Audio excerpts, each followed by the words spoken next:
inició el proceso de sucesión presidencial oficial y se asemeja muchísimo más a un proceso de sucesión de los años 70. Quizá algunos de ustedes 70s, 80s estén mucho más familiarizados con ese, o al menos lo recuerdan. Yo recuerdo con claridad la sucesión presidencial de 1988. Es la que yo recuerdo con mayor claridad porque yo ya estaba bastante politizado en esa época. Era yo un chamaco, pero estaba yo muy politizado. Y si no mal recuerdo, los 6 aspirantes a la candidatura presidencial de 1988 eran Manuel Bartlett Díaz, hoy vivo aquí en esta madre, era Carlos Salinas de Gortari, era Manuel González Avelar, secretario por cierto, fue marido de Tere Vale, era el secretario de Educación, estaba Ramón Aguirre Velázquez, que era el regente de la Ciudad de México, estaba Alfredo del Mazo González, que es el papá del gobernador del Estado de México, y el sexto, a ver qué tan buena memoria tienen ustedes. Era Salinas, Bartlett, del Mazo, González. Sergio García Ramírez era el otro. Sergio García Ramírez. Esos eran los 6 aspirantes a la candidatura presidencial. Eso era el tapadismo. Y aquella frase célebre de don Fidel Velázquez, del que se mueve no sale en la foto, que era pues para mantener a los tapados en sus lugares. Algo muy similar es lo que está haciendo Andrés Manuel López Obrador con la sucesión presidencial de sus corcholatas, porque ahora no los llama tapados, de ahí ese es el origen, de tapados y corcholatas, ¿no? Es el equivalente, pues. Pero a él le fascina, le encanta la idea de sentirse Luis Echeverría, José López Portillo, Miguel de la Madrid, Salinas. Eso le encanta, le fascina. Él ama el PRI de los 70s. Él es su razón de ser, porque él nació en el PRI de los 70s políticamente. Se hizo. Y esa es su máxima aspiración. Como la han tenido todos los presidentes de la República. Su ansiedad por perpetuarse en el poder, todos la han querido hacer. Siempre un presidente de la República quiere dejar a alguien que le obedezca. Y nunca ha sucedido así. Han habido rupturas desde los tiempos de Lázaro Cárdenas. Pero más recientemente, o veamos de los 70s para acá, ¿no? Obviamente la ruptura que hay entre Luis Echeverría y Gustavo Díaz Ordaz, entre Echeverría y López Portillo, entre López Portillo y de la Madrid, entre de la Madrid y Salinas, quizá una de las más fuertes entre Zedillo y Salinas de Gortari, ¿no? Muy fuerte, y justo es, como alguna vez se los he comentado, que desde 1900, el último delfín que llegó a la presidencia fue Carlos Salinas de Gortari en 1988. Es decir, la designación presidencial se hizo patente en 1988 y nunca más un presidente ha podido dejar en su lugar a quien él quiere. 1994, el candidato era Colosio. Por lo que sea, pero era Colosio. Ese era el delfín. Ernesto Zedillo quería que fuera Labastida, Francisco Labastida Ochoa. No se quedó. Vicente Fox quería que el candidato fuese Santiago Krill Miranda. No se quedó.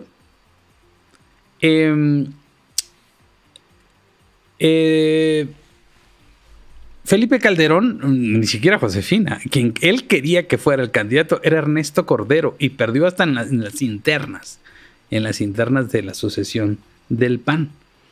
Enrique Peña Nieto pues designó a José Antonio Meade y tampoco quedó. Lo que intenta revivir Andrés Manuel López Obrador es este tapadismo, es esta designación presidencial con el dedo y que se estila mucho y que hay historias Pues desde hace muchos años, ¿no? Desde cómo se daban los jaloneos en aquellos tiempos, ¿no? En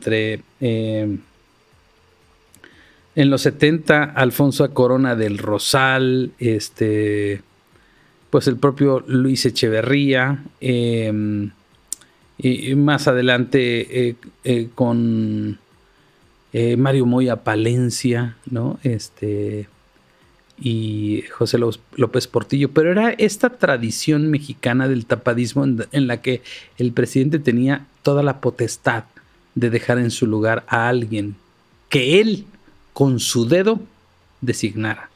Está aquella historia en los años 70 cuando el presidente Luis Echeverría coquetea con Porfirio Muñoz Ledo, lo va a visitar a su casa y juntos van al jardín y ve que el jardín era muy pequeño. Entonces le dice: aquí cabe muy poca gente, Porfirio. Dijo: ¿usted cree, señor presidente? Sí, es muy pequeño tu jardín para tanta gente. Y entonces lo que hizo Porfirio fue comprar el terreno de al lado para tener una... Y con esa finta se iban los... O sea, todo giraba en torno al dedo del señor. Eso es lo que le mama a López Obrador.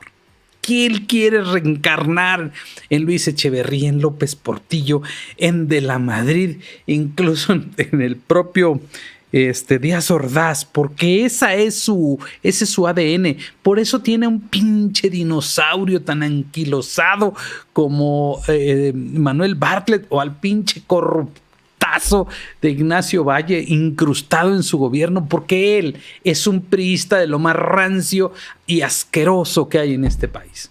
Ese PRI que tanto nos asqueaba, en realidad le gusta a muchos mexicanos.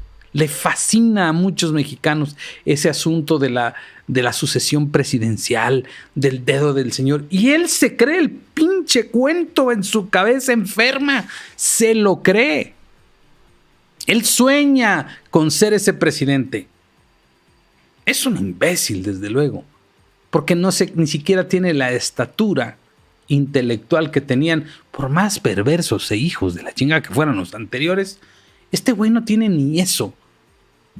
Es una piltrafa de ser humano.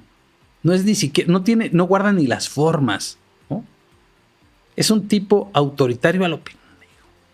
No tiene el nivel ni siquiera de la gente con la que se quiere comparar. Él sabe que llegó al poder de una manera muy perversa, confrontando a la gente, engañando a la gente y traicionando todas sus causas, o las causas que decía enarbolar. Eso es lo que es. Y hoy lo que quiere es revivir esa etapa y poniendo bajo de él estas 4 o 6 precandidaturas con las que quiere juguetear como el gato y al ratón. Me da la sensación de que hay mucha gente a la que le gusta este jugueteo político. En la expectativa del reality show que se inventó mucho antes que la propia televisión, que eran las pasarelas y que era el juego del tapado, de esto que ya hemos hablado en estos momentos. Y la atención mediática está ahí. ¿Por qué? Pues porque hay mucho morbo en ello y el presidente lo sabe. Y más allá de los disparates de las mañaneras y todo eso, a él le encanta saber que quien está detrás es él mismo. Pero avanzando hacia lo que nosotros queremos hacer, ¿cómo vamos a lograr revertir todo este show y espectáculo mediático de que la gente quiere estar en donde está el poder? Porque el poder es muy atractivo. Miren, va a pasar una cosa que muchos no quieren, que otros no se imaginan y que otros deseamos con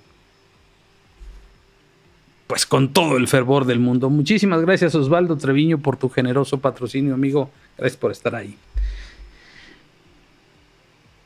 Somos contracíclicos, somos disruptivos, somos rebeldes, empujamos y creamos de donde no hay nada, sin recursos, con inteligencia, con capacidad, con movilización, con organización, con unidad. Y lo estamos logrando. Acuérdense cómo estaba su ánimo antes de las elecciones del 2021. No andábamos muy bien. Yo me resistía a eso, pero tenía ciertos temores. Hoy tengo la plena certeza de que tenemos todas las piezas para que estos güeyes se larguen.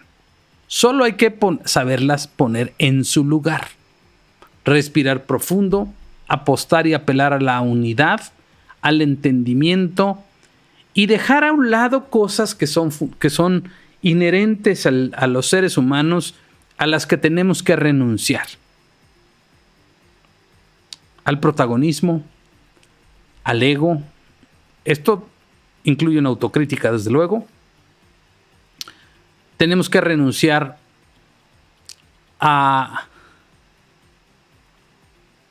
el futuro mismo en lo personal para dejárselo a lo colectivo. Ese es el gran triunfo. Miren, se los he comentado aquí y lo he explicado muchas veces al interior de las organizaciones. Lo más probable es que a nosotros nadie nos reconozca nada.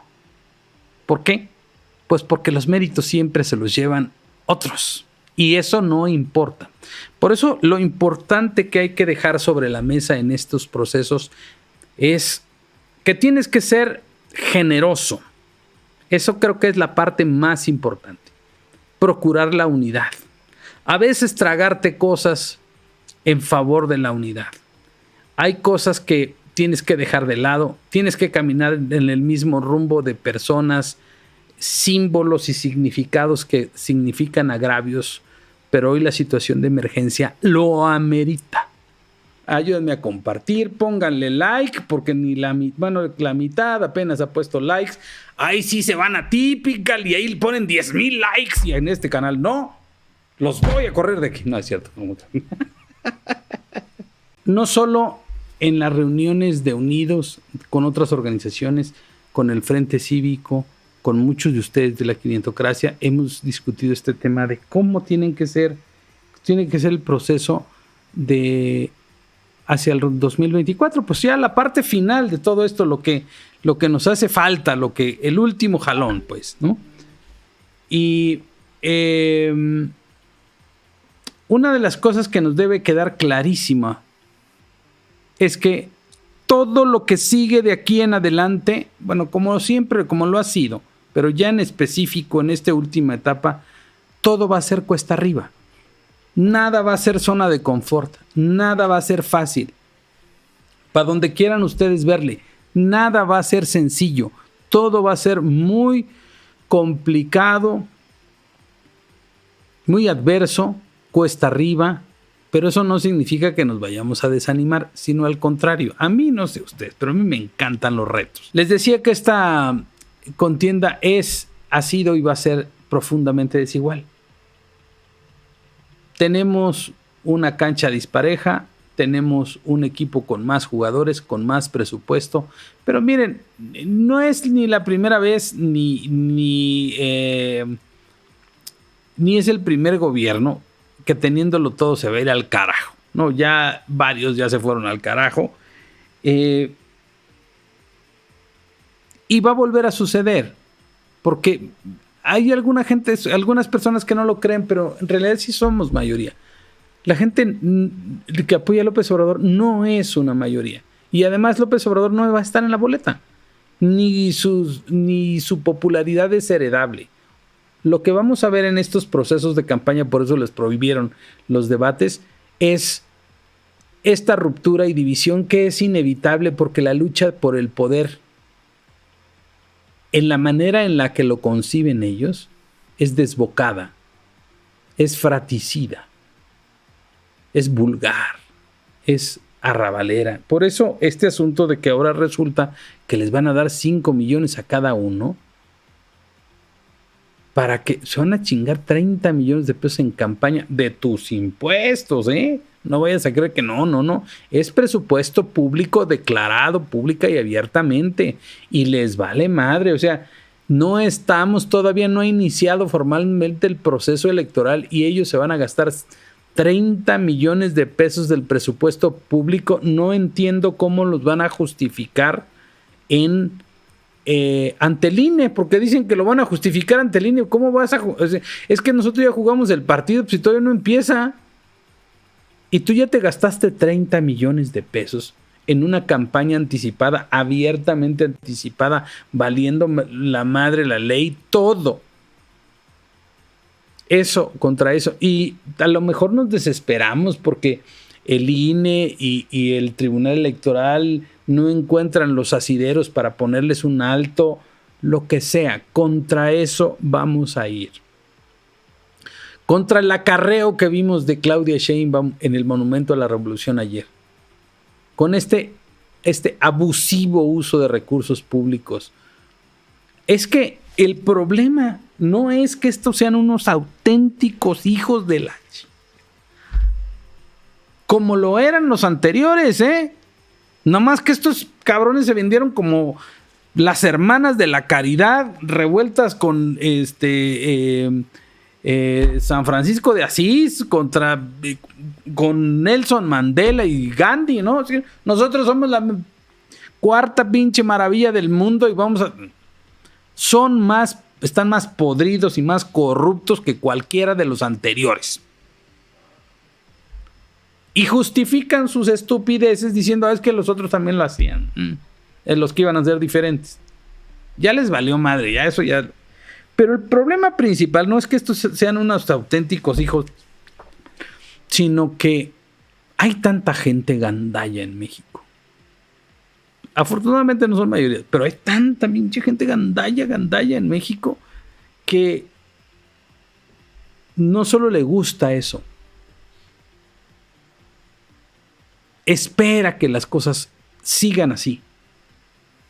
Le fascina que haya gente gandalla que los represente. Ese tipo de gente que ustedes lo van a conocer muy bien. La gente que se mete en la fila.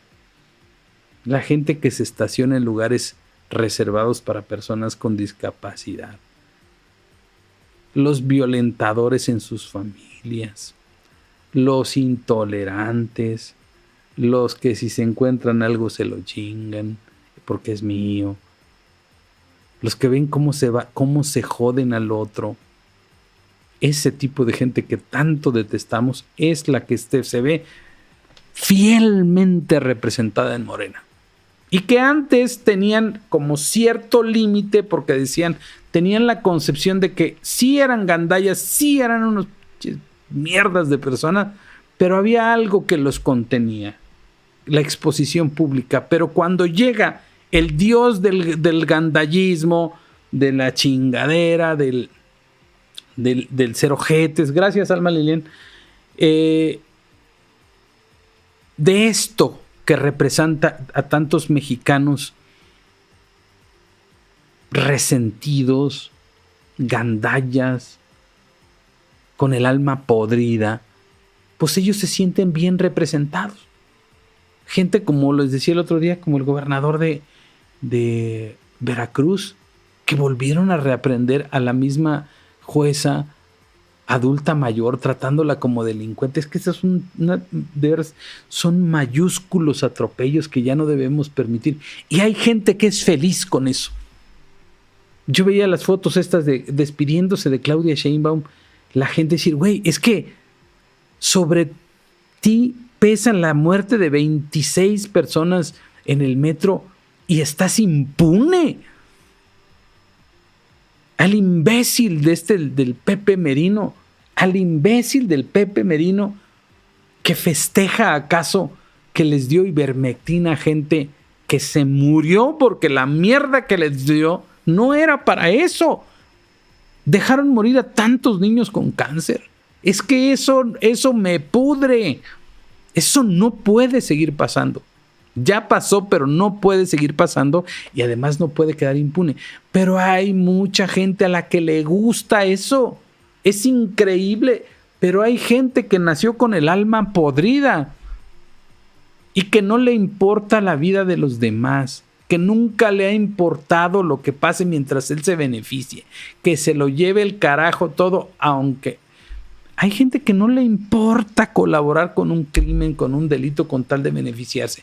Hay mucha gente. Y esa gente, insisto, está perfectamente representada por Morena y por Andrés Manuel López Obrador. ¿Y saben qué? Eso también es parte de ese cuesta arriba contra lo que tenemos que luchar emocionalmente, porque eso es lo que decimos. ¿Cómo es posible que esta gente siga haciendo eso? ¿Cómo es posible que la gente prefiera esas cosas? No lo podemos creer, pero pasa, sucede y ahí está.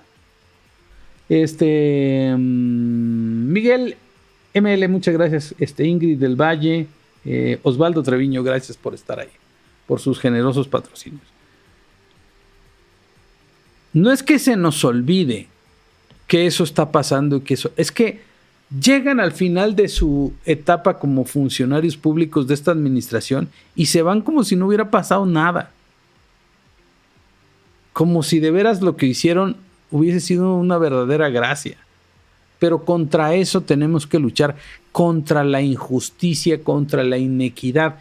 Que no nos desanime eso, sino al contrario, que nos inspire y que nos esté permanentemente recordando que lo que tenemos que hacer es rescatar la democracia, porque nunca más debemos permitir que vuelva a haber otro gobierno tan podrido como este. No me importa cómo piense.